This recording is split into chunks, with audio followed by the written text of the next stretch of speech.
Amid tension on the streets outside Congress, Argentina, South America's second largest economy, is set for the first overhaul of its labour laws in 5 decades.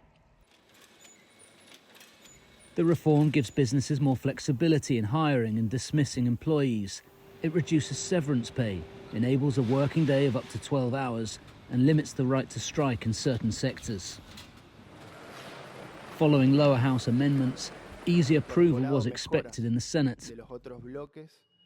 Argentina is a country renowned for economic instability. Businesses have long demanded structural changes to boost competitiveness.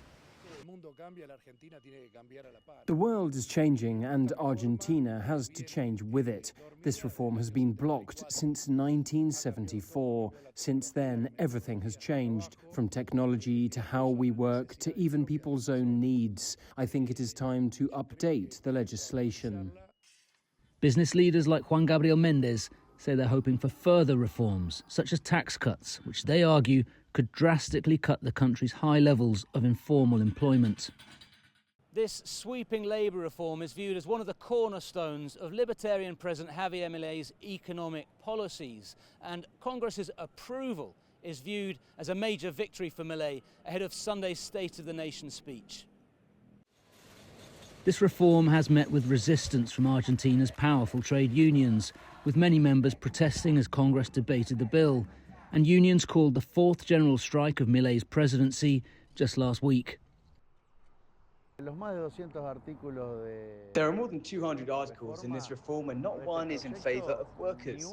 We understand there should be a reform and that we cannot remain tied to a law that dates back 50 years. But this reform takes us back to 1910. It sets us back 120 years. Recent government data shows worrying signs of economic activity and employment. The number of companies to have closed in 2 years of government under President Milei stands at 22,000, while the number of formal jobs lost stands at nearly 300,000. The government says the labour reform is necessary to attract more foreign investment.